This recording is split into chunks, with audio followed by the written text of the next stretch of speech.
नमस्कार बंधु माने प्रकाश ज्ञान टीवी तरफ आपण को पुणी थे स्वागत। आपण प्रतिदिन पूजा करुछंती, दीप जालुछंती, धूप फूल अर्पण करुछंती, तथापि घरे धन टिकी रहुनी काहीकि? कारण पूजा समय आमे अजाणतरे एमिति 5टी भूल करुछु जहाँ माता लक्ष्मी को रुष्ट कर दिए। आज यही वीडियो शेष पर्यंत देखंतु, कारण एक भूल आपणक संपूर्ण भाग्य परिवर्तन करिपारे।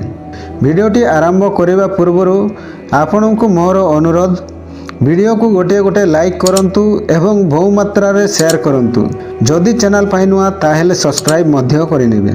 सनातन धर्म रे माता लक्ष्मी को धन समृद्धि सौभाग्य शांति और सकारात्मक शक्तिर देवी भावे पूजा करा जाए एवं शास्त्र कहे जे लक्ष्मी देवी केवल धन को नुहे सुचिता श्रद्धा शांति और सदाचार को अधिक पसंद करती।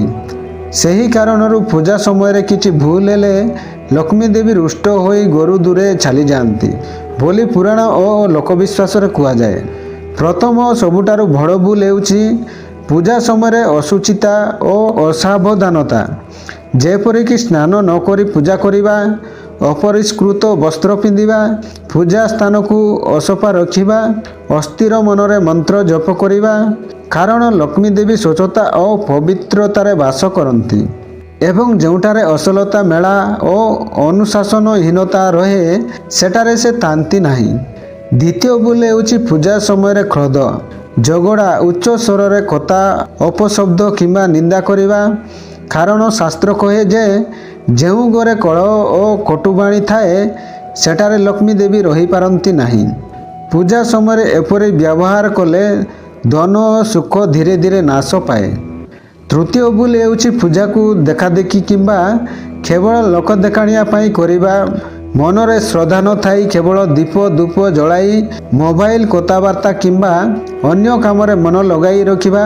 कारण लक्ष्मी देवी हृदयर भगवान को देखती ना जे केते बड़ पूजा किंबा केते दान एवं निष्ठा और समर्पण बिना करा जाइतिबा पूजा तांको प्रसन्न करि पारे नाही। चतुर्थ भूल हेउछि पूजा समय अशुभ वस्तु व्यवहार किंबा अनुचित आचरण, जेपरिक फूल और प्रसाद को असम्मान करिबा, दीप को फुंकी निभाइबा, भंगा किंबा अपवित्र पूजा सामग्री व्यवहार करिबा, पूजा मध्य शोई पड़िबा किंबा आलस्य प्रदर्शन करिबा। कारण यह समृद्धिर शक्ति को अवमानना करे। पंचम एवं सबुठारु गुरुत्वपूर्ण भूल हेउछि पूजा पर मध्य अधार्मिक आचरण, अन्याय, असत्य, कंजूसी, दान न करिबा, गरीब अतिथि को अवहेला करिबा। कारण शास्त्र कहे जे लक्ष्मी देवी सदा से ही घरे वास करंतिनी। जेउटारे धन सह सद्बुद्धि दया और धर्म थाए, केवल पूजा करी दैनंदिन जीवन रे जदि लोभ अहंकार और अन्याय रहे तेबे लक्ष्मी देवी रुष्ट होई सेठारु दूरे चली जाती। यही समस्त भूलर मूल शिक्षा हेउछि जे लक्ष्मी पूजा केवल दीप धूप मंत्र रे सीमित नुहे, बरं यह हेउछि जीवनर शैली, चिंताधारा और आचरण पवित्रता। जेउ घरे स्वच्छता शांति सम्मान श्रद्धा और धर्म रहे सेठारे माता लक्ष्मी स्वयं वास करती एवं सेही परिवार केव मध्य दारिद्र्य और अभावर सम्मुखीन हुए नाही। सांग माने माता लक्ष्मी केवल धनर देवी नुहे, से शुद्धता श्रद्धा और शांति को पसंद करती। पूजा करिबा ठारू बेसी जरूरी पूजा किपरि करूछु सेतिरे ध्यान देवा। जदि आपण एही 5टी भूल को आज ठारू छाड़ी दियंती तेबे निश्चय माता लक्ष्मी कृपा आपणक घरे सदा बसी रहिबो।